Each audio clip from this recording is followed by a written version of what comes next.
따라하십니다. 겸손과 섬김의 복.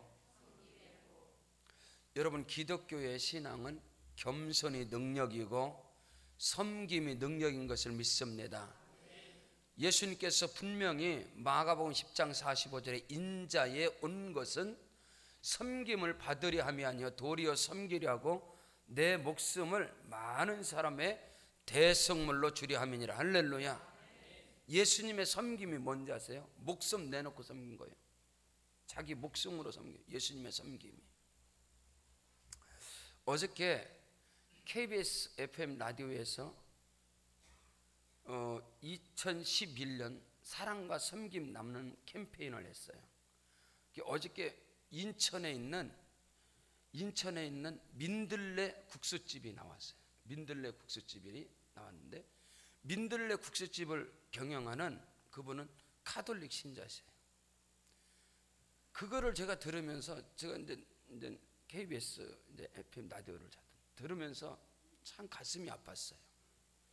민들레 국수집은 가난한 자, 소외된 자, 무료 급식집인데 이 사람들이 많이 와서 거기에서 이제 그 그리스도의 사랑을 느끼는 거예요. 근데 그 가톨릭 신자가 그거를 하게 된 동기가 뭐냐면, 교회에서 나눔과 섬김을 하더라는 거예요. 교회에서. 근데 그 가난한 자, 배고픈 자, 소외된 자들을 모아놓고 배식을 딱 해놓고 설교를 하는 거예요. 목사가 밥을 해놓고서 밥을 차려놓고 설교를 하고, 또 아니면 기도를 하는데 기도가 너무 길은 거예요. 너무 길고 밥을 차려놓고 설교를 해서 다 식어 빠진 거를 놓고선 밥을 먹고, 그걸 보면서 너무너무 가슴이 아팠던 거예요. 가난한 자, 소외진 자, 상처받은 사람들을 앞에다 놓고 밥 차려놓고 설교하고 밥 차려놓고 기도하는데 너무 길게 하고. 여러분, 식사기도 길게 하는 것 절대로 안 됩니다. 아멘 하세요? 식사기도는 짧게 하는 거예요. 밥 차려놓고 침튀가면서 별기도 다 하는데 그거 아주 앞당집니다. 지혜롭지 못한 어리석은 행위예요. 그걸 보고선 자기가 민들레 국수집을 차렸다는 그 옆에다가. 교회에서 예수의 이름으로 섬김이 사랑이 아니라 섬김이 동정을 해요. 동정을 가지고 불쌍해서 동정 갖고 하는 것은 사람을 무시하게 돼요. 그러나 사람을, 그 한 영혼을 사랑을 갖게 하면은, 사랑을 갖게 되면 그 사람들을 살리는 거예요. 그래서 그 사람들 이름을 기억해주고 인정을 해주고 이름을 기억해주고 무료 급식센터 한다고. 그래서 이제 전국 방송에 다 나왔어요. 그걸 들으면서 참 부끄러운 거예요. 오늘 저와 여러분이 예수님께서 섬김의 길을 가시고, 예수님께서 용서의 길을 가시고, 예수님께서 사랑의 길을 가시는데, 이런 방법 한 사람에게도 정죄하지 않아요. 한 사람에게 판단하지 않고 정죄하지 않냐고, 누구든 다 끌어안고 가는 게 예수님의 섬김과 예수님의 겸손의 모습이었어요. 인자에 온 것은 섬김을 받으려 함이 아니다. 도리어 섬기려 하고 내 목숨을 대성물로 내어놓고 섬기는 거예요. 자, 아브라함의 복이, 도대체 아브라함의 복이 무엇이길래 그리스도께서 저주를 받은 바 되시면서까지 오늘 우리에게 아브라함의 복을 주셨는가? 아브라함의 복은 성경에서 말씀하는 모든 복의 근원입니다. 모든 축의 복의 통로인 것을 믿습니다. 하늘의 신령한 복, 땅의 기름진 복, 자자손손의 복, 개인과 가정과 그와 함께한 모든 권속들에게 모든 축복의 복의 근원이 아브라함의 복이기 때문에 그리스도께서 저주를 받은 바 되셨다라고 성경 기록하고 있습니다. 오늘 말씀에 보면, 여러분, 하나님의 축복이, 따라하십니다. 하나님의 복은, 응답은 사람을 통하여 온다. 아멘. 이거를 알지 못하면 성경을 알지 못하게 돼 있어요. 아브라함이 오늘 지나가는 나그네를 섬기고 그를 영접한 것은 곧 그리스도 예수를 영접한 것이라는 사실을 깨닫는 은혜가 있기를 주름 축복합니다. 아브라함에게 응답의 역사도, 이삭에게도, 야곱에게도, 요셉에게도 하나님의 역사하심은 사람을 통하여 역사한다는 사실을 믿으시길 바랍니다. 아멘. 여러분, 한나는 아기를 갖지 못하는 여자예요. 성녀요. 아예 아기 주머니 자체가 없는 여자입니다. 그 한나가 하나님 앞에 기도할 때에 정말로 신령한 기도 속에, 깊은 기도 속에 들어갔어요. 이번에 성회 가운데 처리하면서 사모하면서 하나님 앞에 간구하는 심령들에게 하나님께서 크고도 비밀한 것으로 응답하심을 믿습니다. 한나라는 여자가, 성도가 깊은 기도에, 신령한 기도에 있을 때에 엘리 제사장이, 다시 말해서 목사님이 나이가 너무 많이 먹어서, 나이가 너무 많이 들어서 분별력이 없었어요. 그래서 집사님이 교회에서 신령하게 방언으로 할렐루야 셀라라 막 애통하고 통회하고 기도하는데 제사장이, 목사님이 와서 하는 말이, 집사님 술 먹고 교회 나오지 마세요. 왜 술 쳐가지고 그럽니까? 여러분이 만약에 그런 시험이 들면은 교회가 여기밖에 없습니까? 목사가 여기밖에 없어요? 다 걷어쳐버리고 가버리지. 입만 열면 정죄요, 눈만 뜨면 판단이요, 생각만 하면 판단하고 정죄하는 사람이 무슨 복을 받겠다는 말입니까?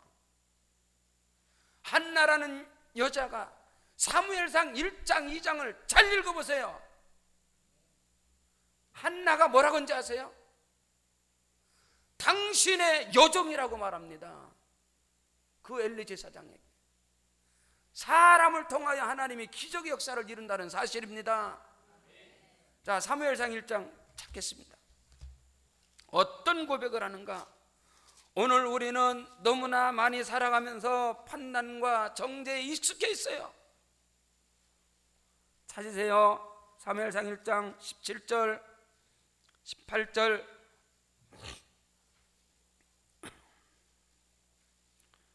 자 보세요. 12절 읽으세요. 12절 시작. 그가 여호와 앞에 오래 기도하는 동안에 엘리가 그의 입을 주목한저 한나가 속으로 말하며 입술만 움직이고 음성으로 들리지 않으므로 엘리는 그가 취한 줄로 생각한지라. 14절 시작. 엘리가 그에게 이르되 네가 언제까지 취하여 있겠느냐, 포도주를 끊어라. 자, 저를 보세요. 여러분이 하나님 앞에 애통하고 막 신령으로 방언으로 기도하고 막 주님 앞에 기도하는데 목사님 들어와서 집사님 술 끊고 교회 와요. 그럼 여러분 교회 나오겠어? 네? 자 보세요. 17절로 18절 시작. 엘리가 대답하여 이르되 평안히 가라. 이스라엘의 하나님이 네가 기도하여 구한 것을 허락하시길 원하노라 하니 이르되 당신의 여종이 당신께 은혜 입기를 원하나이다 하고 가서 먹고 얼굴에 다시는 근심빛이 없었더라. 이 사건을 통하여 엘리가 평안히 가서 이스라엘 하나님이 네가 기도하여 구한 것을 허락하시길 원하나. 그 한나가 그러는 거야. 목사님, 제장님, 제가 술친 게 아니라 내가 너무 애통하고 원통해서 하나님 앞에 눈물로 기도한 거예요. 그랬더니 엘리 제사장이 한나에게 말한 거야. 엘리가 대답하여 이르되 평안히 가라. 이스라엘 하나님 네가 기도하여 구한 것을 허락하시길 원하노니 이르되 당신의 여정이 따라하십니다. 당신께 은혜를 입기를 원하나이다. 그날의 잉태의 축복이 있었던 사실을 믿으시길 바랍니다. 엄청난 사건입니다. 이제 앞으로 이제 새벽 기도를 통해서 그 말씀을 하는데 이삭이 야곱을 축복하는데 분별치 못하고요, 야곱이 장자인 에서로 변장을 해서 아버지 축복을, 이제 장자의 축복을 뺏어가는데 이삭은 에서인지 알고 방구 축복해서 아버지가 아들을 한 번에 키웠는데 둘째인지 첫째인지도 분별을 못하네. 그러면서 방구 축복했는데 하나님께서 그걸 사인을 해요. 이 기가 막힌 원리예요. 오늘 아브라함이 따라하십니다. 섬김과 겸손의 법. 아브라함이 지나가는 사람을 섬기는데 사람 앞에 겸손한데 어떻게 겸손한가? 사람 앞에. 예수님께서 요한복음에서 나는 아브라함이 나기 전부터 있었다. 아브라함은 나를 영접했다. 여러분, 아브라함이 예수님을 영접한 사건을 성경에 찾아보세요. 오늘 본문 말씀입니다. 할렐루야. 자, 1절에 여호와께서 마므레의 상수리 나무들이 있는 곳에서 아브라함에게 나타나시니라. 따라하십니다. 여호와께서 나타나시니라. 자, 여러분, 하나님이 아브라함에게 나타났습니다. 여호와께서 아브라함에게 나타났습니다. 아멘. 어떻게 나타나느냐? 2절에 시작. 눈을 들어본 즉 사람 셋이 맞은편에 서 있는지라. 따라하십니다. 사람 셋이. 아멘. 1절에서 여호와께서 나타났다 그랬죠. 근데 사람 셋이 나타났다는 거예요. 다시 말해서 하나님께서는 사람으로 우리에게 임하시고 역사하신다. 사람을 통하여 역사하신다. 사람을 통하여 일하신다. 아멘. 여러분이 하나님의 말씀을 받을 때에 하나님의 말씀으로 받게 되시길 주의 이름으로 축복합니다. 여러분, 다윗의 생애 속에 이스라엘의 가장 위대한 왕 다윗을 통하여 하나님의 역사인데, 다윗이 가장 큰 축복의 말씀이 누구한테 떨어진지 아세요? 다윗에게 떨어진 축복의 말씀이, 가장 큰 축복의 말씀이 사울을 통해 떨어져. 사울, 다윗의 원수인 사울, 내가 큰 일을 행하였고 반드시 승리를 얻으리라. 아멘 하고 갔어. 아멘 하고. 우리 같으면 아멘 하겠어요? 니나 잘하세요 그러고 안 하지. 응? 근데 다윗의 영성, 한나의 영성, 이들의 모습을 할 때 하나님이 쓰시는 사람들의 영성을 보니까 정말로 사람을 귀하게 여기는 자요. 할렐루야. 사람을 섬기는 자요, 사람을 영접하는 자요. 사도행전 10장에 보면 성령이 임하시는데 고넬료의 가정에 성령이 임하는데, 고넬료가 베드로를 영접하는데 문 밖에 나가서 엎드려서 영접합니다. 그 정도로 사람을 귀하게 여기는 거예요. 하나님이 세운 사람들을 귀하게 여기는 거예요. 올 2011년도에 앞으로 우리의 삶 가운데 사람을 귀하게 여기는 자가 되기를 축복합니다. 부모들이 사람을 귀하게 여겨야 자손이 복을 받습니다. 사람 무시하면 큰일 납니다. 자식들 앞에서 사람 없이 여기면 그 자식 공부 가르칠 필요도 없어요. 사람을 없이 여기는 자가 배우면 뭐합니까? 가지면 뭐합니까? 사람을 짓밟는데 복을 받겠어요? 사람을 가장 귀하게 여기셔야. 할렐루야. 그래야 하나님이 역사하신다 이 말입니다. 오늘 말씀에 이 사건을 통하여 25년 만에 응답이 팍 떨어지는 거예요. 내일 말씀이 이삭이 떨어지는 거예요. 오늘 말씀이 하나님께서 더디던 말씀이 드디어 주께서 응답을 가지고 오시는데 사람을 통하여 가지고 오시더라. 근데 일반적으로 하나님이 응답 갖고 왔는데 사람을 무시해서 응답이 소멸되는 거예요. 이게 굉장히 중요한 사건입니다. 여호와께서 마므레 상수리 나무 있는 곳에서 아브라함에게 나타나시는데 날이 뜨거울 때 그가 장막문에 앉아 있다가 눈을 들어본 적 사람 셋이 지나가는지라. 그가 그들을 보자 곧 장막문에서 달려나가 영접하여 몸을 땅에 굽혀. 따라하십니다. 영접하고 땅에 굽히고. 아멘. 사람을 영접하셔야 합니다. 사람을 섬길 줄 알아야 됩니다. 동정심을 갖지 말라 이 말이에요. 동정심을 가지고, 동정심 자체가 사람을 우습게 여기는, 사람을 존귀하게 여기는. 예수님께서 내 이웃을 내 몸과 같이 사랑하라 했습니다. 사랑하라.